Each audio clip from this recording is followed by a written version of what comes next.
শুভ পবিত্র রথযাত্রা উপলক্ষে সবাইকে সবাইকে আন্তরিক প্রীতি শুভেচ্ছা ও অভিনন্দন। জয় জগন্নাথ, জয় বলদেব, জয় সুভদ্রা।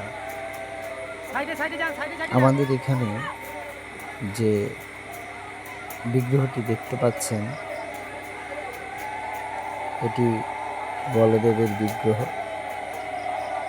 রথ থেকে নিয়ে এসে এখন জ্যোতিষপুর বাজারে জ্যোতিষপুর রাধা গোবিন্দ মন্দিরে প্রবেশ করানো হচ্ছে।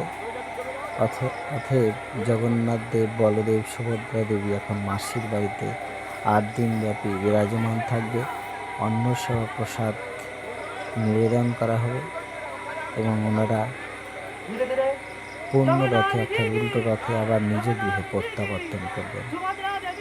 আমাদের জ্যোতিষপুর রাধা গোবিন্দ মন্দির পুনর্নির্মাণ করা হয়েছে। সেই জ্যোতিষপুর রাধা গোবিন্দ